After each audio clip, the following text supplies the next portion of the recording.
नमस्कार दोस्तों, आपका स्वागत है YouTube channel study with V9D पर। तो दोस्तों, हम मैथ पढ़ रहे हैं और मैथ में हमने क्या क्या पढ़ लिया। मैथ में हमने पढ़ लिया प्रतिशत पढ़ लिया, हमने लाभ हानि पढ़ लिया, बट्टा पढ़ लिया, साधारण ब्याज पढ़ लिया और चक्रवर्ती ब्याज पढ़ लिया। आज की क्लास में दोस्तों हम क्या पढ़ेंगे? आज की क्लास में हम मिश्रित ब्याज पढ़ेंगे। मिश्रित ब्याज क्या होता है? मिश्रित ब्याज में वो प्रश्न पूछे जाएंगे जिसमें हमें साधारण ब्याज के भी कुछ ना कुछ दिया हुआ होगा और उसमें हमें चक्रवर्ती ब्याज का भी कुछ ना कुछ दिया होगा। तो इसी प्रकार के प्रश्नों को हम अलग प्रकार के ब्याज बनाकर पढ़ेंगे और उस ब्याज का नाम है मिश्रित ब्याज। मिश्रित ब्याज में वह प्रश्न देखने को मिलेंगे जिसमें हमें साधारण ब्याज और चक्रवर्ती ब्याज दोनों का जिक्र किया हुआ होगा। तो मिश्रित ब्याज की तरफ हम रुख करते हुए चलते हैं और हमें पहला प्रश्न दिया हुआ है कि किसी धनराशि पर 2 वर्ष के लिए 10% वार्षिक दर से साधारण ब्याज और चक्रवर्ती ब्याज का अंतर 65 रुपए है, तो वह धनराशि ज्ञात करें। इसमें हमें कह रहा है कि कोई धनराशि वो उधार देता है और 2 वर्ष के लिए वो उधार देता है और दर होती है उसकी 10%। कितनी? 10%। अगर वो 2 वर्ष के लिए उधार देता है और दर होती है 10%, राशि का हमें मालूम नहीं, राशि क्या है। तो इसमें हमें पूछ रहा है कि अगर वो जो धनराशि उधार दे रहा है वो साधारण ब्याज पर देता तो उसे कुछ साधारण ब्याज प्राप्त होता, और अगर वह चक्रवर्ती ब्याज पर देता है तो उसे कुछ चक्रवर्ती ब्याज प्राप्त होता है, और उन दोनों ब्याजों का अंतर कितना है? 65 रुपए। तो वो हमसे पूछ रहा है कि वह धनराशि कितनी है। तो दोस्तों, इस प्रकार के प्रश्नों को हम किस तरीके से हल करेंगे, मैंने आपको बताया था कि जब हम चक्रवर्ती ब्याज ज्ञात करेंगे तो सबसे पहले हम क्या करेंगे? सबसे पहले हम दर को उठाते हैं। तो दर को उठाएंगे, दर कितनी है? 10%। 10/100 भिन्न में बदलेंगे तो यह आ जाएगी 1/10। इसका मतलब ये हो गया कि 10 रुपये 11 रुपये और 10 रुपये 11 रुपये, तो 100 रुपये 121 रुपये। 100 रुपये पर कितना ब्याज मिलेगा? 100 रुपये पर 21 रुपये ब्याज मिलेगा। अगर चक्रवर्ती ब्याज की बात करें तो 100 रुपये पर 21 रुपये ब्याज मिलेगा। अब आगे हमें कह रहा है कि और साधारण ब्याज कितना मिलेगा? हमें मालूम है मूलधन है 100 रुपये और ब्याज कितना मिल रहा है? ब्याज मिल रहा है 21 रुपये। लेकिन ये कौन सा ब्याज है? चक्रवर्ती ब्याज। अब वही बात दर उठाओ, दर से करेंगे, या फिर मूलधन हमारे पास कितना आ गया? 100 रुपये। तो मूलधन आ गया 100 रुपये। मूलधन गुणा दर गुणा समय बटा 100। ये किसका सूत्र होता है? ये होता है साधारण ब्याज का। किसका सूत्र होता है? ये साधारण ब्याज का। अब इसको रखो, मूलधन हमने 100, दोनों जगह बराबर राशि दे रहा है तो मूलधन कितना? 100। दर कितनी? दर है 10%, समय है 2 वर्ष बटा 100, कितना आ जाएगा? 20 रुपये। अब ये हमारे पास आ गया कि जब अगर हमारे पास 100 रुपये, जब हमारे पास 100 रुपये मूलधन होता, कितना? हमारे पास अगर 100 रुपये मूलधन होता तो साधारण ब्याज प्राप्त होता 20 रुपये और चक्रवर्ती ब्याज प्राप्त होता 21 रुपये। तो इन दोनों का अंतर कितना है? इन दोनों का अंतर है 1 रुपये। 1 रुपये का मान हमें दिया हुआ है 65 रुपये। 1 रुपये का मान हमें दिया हुआ है 65 रुपये। और कुल रुपए कितने? 100 रुपये का मान कितना होगा? कितना होगा? 6500 रुपये। ये 6500 से गुणा हो जाएंगे, 1 रुपये का भाग चल जाएगा, 1 से गुणा होगा तो इसका मान कितना आएगा? 6500 रुपये। इसका मतलब वह धनराशि कितनी है? वह धनराशि है 6500 रुपये। ये हमारा पहले प्रश्न का उत्तर आ गया।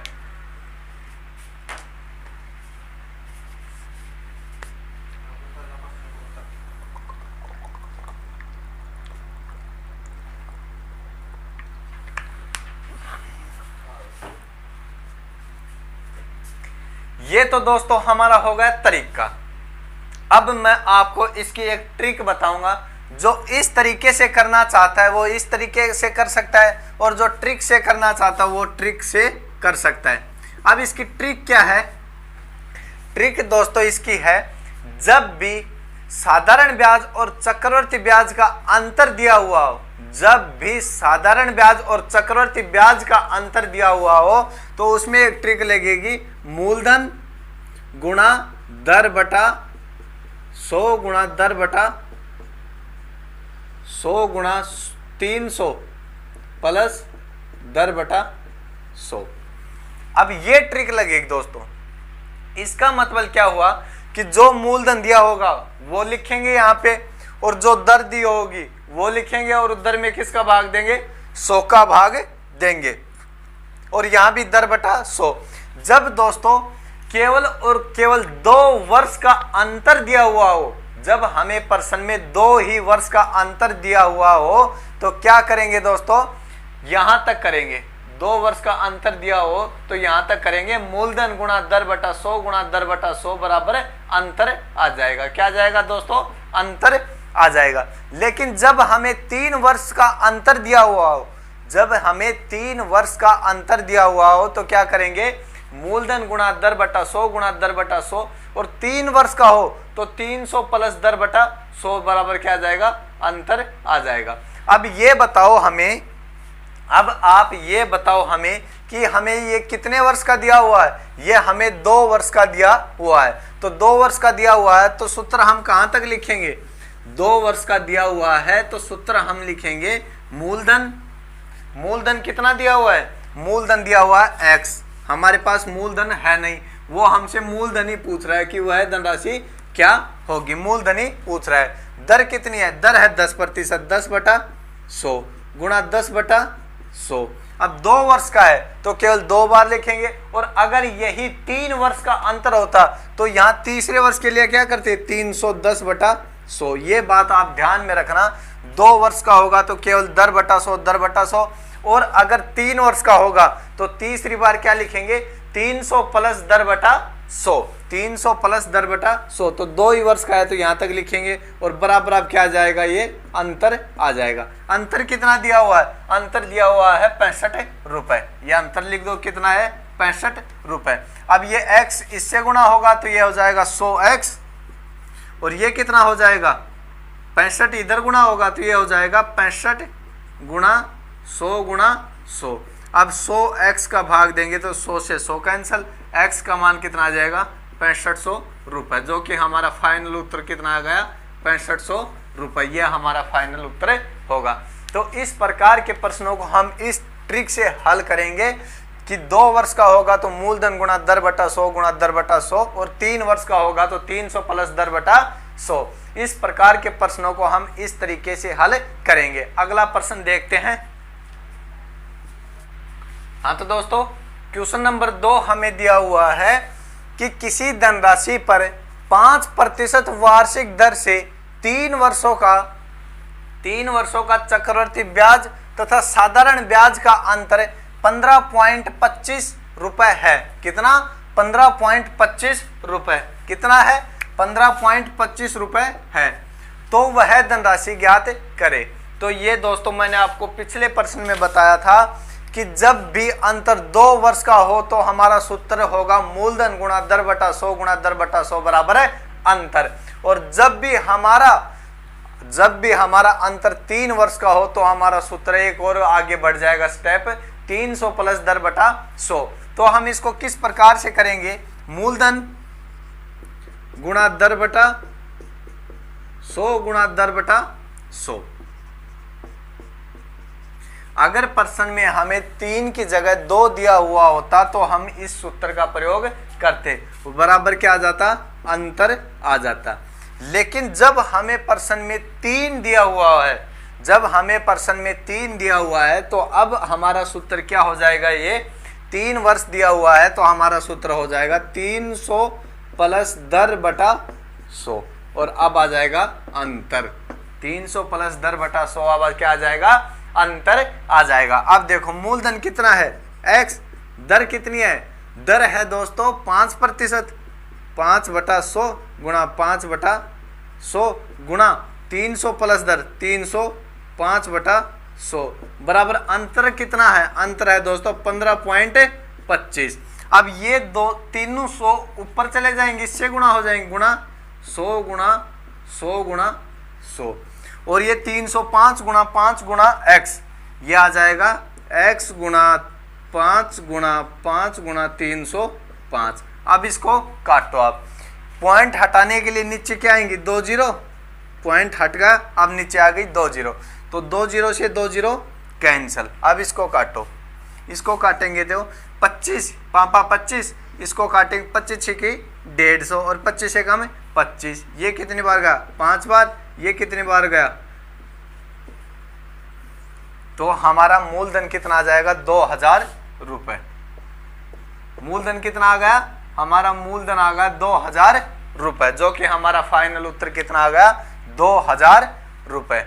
अब आप ये सूत्र याद रख लो, आप ये सूत्र याद रख लो कि जब 2 वर्ष अंतर में 2 वर्ष हो, अंतर में 2 वर्ष हो, तो हमारा सूत्र लगेगा मूलधन गुणा दर बटा 100 गुणा दर बटा 100 बराबर अंतर।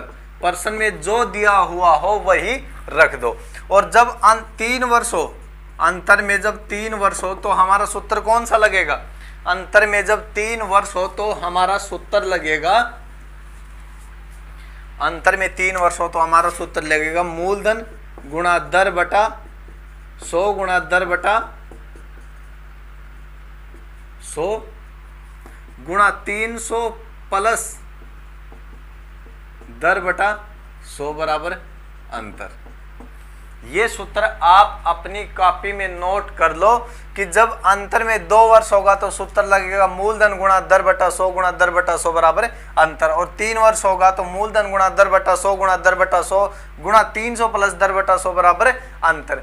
अब इसमें हमें दिया हुआ मूलधन पूछ रहा है तो x रखेंगे, दर दी हुई 5%, 5 बटा 100 गुणा 5 बटा 100, अगले में 3 वर्ष है तो 300, 305 बटा 100, 300 में दर जुड़ेगी 305 हो जाएगी, और क्या आ जाएगा 305 बटा 100 बराबर अंतर। अंतर कितना दिया है 15.25, अंतर 15.25 रुपए है, तो वो यहाँ रख देंगे और फिर ये क्रॉस गुणा हो जाएगा, और हमारा फाइनल उत्तर कितना आ जाएगा 2000 रुपए। फाइनल उत्तर कितना आया हमारा 2000 रुपए। हाँ तो दोस्तों क्वेश्चन नंबर 4 हमें दिया हुआ है कि किसी निश्चित धनराशि पर अर्धवार्षिक रूप से दे 1 वर्ष में चक्रवृद्धि ब्याज तथा 1 वर्ष में साधारण ब्याज का अंतर 180 रुपए है, दोनों परिस्थितियों में ब्याज दर 10% है, तो वह धनराशि ज्ञात करें। इसमें दोस्तों हमें कह रहा है कि दर जो है वो दोनों परिस्थितियों में साधारण ब्याज में भी और चक्रवृद्धि ब्याज में भी 10% है, और दोनों का अंतर 180 रुपए है। लेकिन एक बात इसमें बता रहा है कि वो क्या है अर्धवार्षिक रूप से देय है। तो सबसे पहले अर्धवार्षिक रूप से देय है तो हम सबसे पहले किसको सुधारेंगे दर को, और फिर किसको सुधारेंगे समय को। दर है दोस्तों इसमें 10% और समय है इसमें 1 वर्ष। अर्धवार्षिक है तो इसमें किसका भाग देंगे 2 का, तो ये हो जाएगी 5%, इसको 2 से गुणा करेंगे तो ये हो जाएगा 2 वर्ष। अब हमारा प्रश्न बन गया कि किसी निश्चित धनराशि पर वार्षिक रूप से दे 2 वर्ष में चक्रवृद्धि ब्याज तथा 2 वर्ष में साधारण ब्याज का अंतर 180 रुपए है, तो दोनों परिस्थितियों में दर कितनी है 5%, वह धनराशि ज्ञात करें। समय 2 वर्ष है तो हमारा सूत्र होगा मूलधन गुणा दर बटा 100 गुणा दर बटा 100 बराबर अंतर। क्या होगा मूलधन गुणा दर बटा 100 गुणा दर बटा 100 बराबर अंतर। अब मूलधन पूछ रहा है कितना x, दर कितनी है 5 बटा 100 गुणा 5 बटा 100 बराबर अंतर कितना है, अंतर है 180। अब ये 100 इधर चले जाएंगे दोनों, 100 गुणा 100 और ये क्या आ जाएगा 5 गुणा 5, 25 चौके 100, 18 चौके 72, तो हमारा मूलधन कितना आ जाएगा 72,000 रुपए। हमारा मूलधन कितना आ जाएगा 72,000 रुपए। ये हमारा फाइनल उत्तर होगा। अगला प्रश्न देखते हैं। हाँ तो दोस्तों क्वेश्चन नंबर 5 हमें दिया हुआ है कि किसी निश्चित ब्याज की दर से किसी धनराशि पर 1 वर्ष का साधारण ब्याज 260 रुपए है, उसी राशि पर 2 वर्ष का चक्रवृद्धि ब्याज 540.80 रुपए है, 540.80 रुपए है, तो ब्याज की दर ज्ञात करें। अब इसमें हमें दे रखा है कि साधारण ब्याज दिया हुआ है और चक्रवृद्धि ब्याज दिया हुआ है और समय दिया हुआ है कि साधारण ब्याज 1 वर्ष का है और चक्रवृद्धि ब्याज 2 वर्ष का है, और इसमें हमें दर पूछ रहा है कि दर कितनी है। तो दोस्तों इस प्रकार के प्रश्नों को हम किस तरीके से हल करेंगे कि 1 वर्ष का साधारण ब्याज हमें 260 रुपये दिया हुआ है और 2 वर्ष का चक्रवृद्धि ब्याज हमें 540.80 रुपये दिया हुआ है। प्रश्न में यही तो दिया हुआ है और हमसे पूछ रहा है क्या है, हमसे दोस्तों दर पूछ रहा है कि दर कितने प्रतिशत होगी। अब आप बताओ साधारण ब्याज जितना पहले वर्ष में होगा या जितना पहले वर्ष में मिलेगा, साधारण ब्याज दूसरे वर्ष में भी उतना ही मिलेगा। तो हमें मालूम है कि हमें साधारण ब्याज और चक्रवृद्धि ब्याज क्या करना है, बराबर करना है। तो 1 वर्ष में साधारण ब्याज 1 वर्ष में साधारण ब्याज 260 रुपए है, तो 2 वर्ष में कितना होगा, 2 वर्ष में होगा 520 रुपए। 2 वर्ष में कितना होगा, 520 रुपए साधारण ब्याज होगा। किसी धनराशि पर किसी दर से 2 वर्ष में साधारण ब्याज 520 रुपए और चक्रवृद्धि ब्याज 540.80 रुपए, तो वह धनराशि या वह मूलधन बताओ। अब बताओ ये जो 540.80 है 2 वर्ष का चक्रवृद्धि ब्याज है और ये 2 वर्ष का साधारण ब्याज है। अब यह इससे कितना अधिक है, इससे हमें मालूम है 20 रुपए और 80 पैसा अधिक है। ये 20 रुपए 80 पैसे किसके मिले, ये 20 रुपए 80 पैसे किसके मिले, पहले वर्ष में जो ब्याज मिला 260 रुपए, ये 260 रुपए पहले वर्ष में साधारण ब्याज हो या चक्रवृद्धि ब्याज, दोनों क्या होते हैं, बराबर। तो पहला वर्ष का साधारण ब्याज 260 रुपए था और चक्रवृद्धि ब्याज कितना था, 260 रुपए। लेकिन ये सेम उसी पैटर्न से बढ़ता है, जो पहले वर्ष है वही दूसरे वर्ष, तो दूसरे वर्ष में ब्याज हो गया 520 और ये 540.80, तो ये 20.80 रुपए ब्याज के किसके मिले, ये 20.80 रुपए ब्याज के मिले। ये किस पर मिले, ये मिले 260 रुपए पर। और इसी से क्या निकाल देंगे, दर निकाल देंगे। पॉइंट हटाने के लिए नीचे 2 जीरो, अब ये पॉइंट कैंसिल, 2 जीरो से 2 जीरो, 1 जीरो से 1 जीरो, 13 दूनी 26, 13 के हम 13, 13 छिकी 78, ये कट जाएगा 8% दर। हमारा फाइनल उत्तर क्या आ जाएगा, हमारा फाइनल उत्तर आ जाएगा दर कितनी होगी, दर होगी 8%, जो कि हमारा फाइनल उत्तर है कितनी, 8%। फिर देखो मैं आपको बता रहा हूं कि किसी भी धनराशि हो, चाहे कोई भी धनराशि हो, उस पर पहले वर्ष में साधारण ब्याज और चक्रवृद्धि ब्याज बराबर ही मिलेगा। पहले वर्ष का साधारण ब्याज और पहले वर्ष का चक्रवृद्धि ब्याज बराबर ही मिलेगा।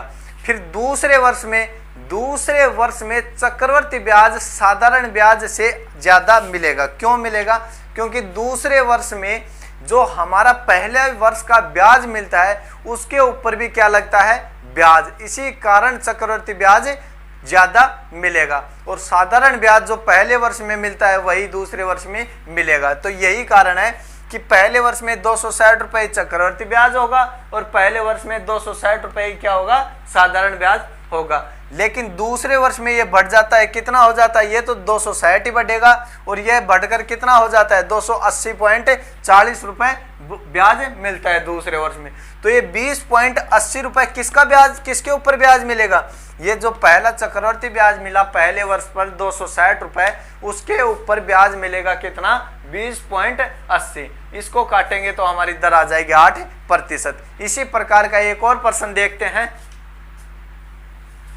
हाँ तो दोस्तों क्वेश्चन नंबर 6 हमें दिया हुआ है कि साधारण ब्याज और चक्रवृद्धि ब्याज जिसे 2 साल में एक ही दर से अर्जित किया जा सकता है वह क्रमशः 1000 रुपये और 1040 रुपये है, तो दर बताओ। इसमें हमें कह रहा है कि साधारण ब्याज और चक्रवृद्धि ब्याज को एक ही दर पर 2 वर्ष के लिए दिया जाता है। तो 2 वर्ष के बाद में साधारण ब्याज मिलता है वो 1000 रुपये मिलता है और चक्रवृद्धि ब्याज मिलता है वो 1040 रुपये मिलता है, तो दर बताओ। अब हमें मालूम है कि 2 वर्ष में साधारण ब्याज मिलता है 1000 रुपये, तो पहले वर्ष में कितना मिलेगा, पहले वर्ष में 500 मिलेगा, फिर दूसरे वर्ष में 500 मिलेगा, जब 2 वर्ष में साधारण ब्याज कितना मिलेगा 1000 रुपए। ये तो है हमारा साधारण ब्याज। और चक्रवृद्धि ब्याज क्या होता है कि पहले वर्ष में 500 रुपए मिलता है, लेकिन दूसरे वर्ष में कितना मिलता है, दूसरे वर्ष में मिलता है 540 रुपए। अब इस बात को आपको समझना होगा कि साधारण ब्याज जो है वो केवल और केवल मूलधन के ऊपर ही मिलता है, लेकिन चक्रवृद्धि ब्याज क्या होता है, जो चक्रवृद्धि ब्याज होता है वो एक वर्ष के बाद जो ब्याज होता है, एक वर्ष में जो ब्याज होता है उसके ऊपर भी चक्रवृद्धि ब्याज लगना शुरू हो जाता है। तो पहले वर्ष में साधारण ब्याज भी 500 रुपए और चक्रवृद्धि ब्याज भी 500 रुपए, और दूसरे वर्ष में साधारण ब्याज कितना होगा, दूसरे वर्ष में 500 रुपए होगा, लेकिन दूसरे वर्ष में चक्रवृद्धि ब्याज कितना होगा, 500 रुपए तो चक्रवृद्धि ब्याज होगा ही, लेकिन इन 500 के ऊपर भी क्या लगेगा, ब्याज लगेगा। जो पहले वर्ष में 500 रुपए ब्याज के हैं उनके ऊपर भी क्या लगेगा, ब्याज। इस प्रकार 500 रुपए के ऊपर क्या लगेगा, ब्याज। तो उन 500 के ऊपर ब्याज लगकर कितना हो गया, 540। इसका मतलब ये मूलधन के ऊपर तो ब्याज 500 रुपए है, तो दूसरे वर्ष में मूलधन के ऊपर ब्याज 500 ही होगा, लेकिन ये 40 रुपए किसके ब्याज के मिले, ये 40 रुपए 500 के ऊपर ब्याज के मिलेंगे। ये जो 40 रुपए मिलेंगे ये 500 के ऊपर ब्याज के मिलेंगे। तो हमें मालूम है 40 रुपए ब्याज के मिलते हैं कितने रुपए पर, 500 रुपए पर। और दर निकालने के लिए 100 से गुणा 20 से 20 और 5 का भाग 40 में देंगे तो आएगा 8%, जो कि हमारा फाइनल उत्तर आ जाएगा कितना, 8% दर होगी। तो आज की क्लास में इतना ही, कल की क्लास में हम मिश्रित ब्याज कंप्लीट कर लेंगे। तो आज की क्लास यहीं तक। ओके।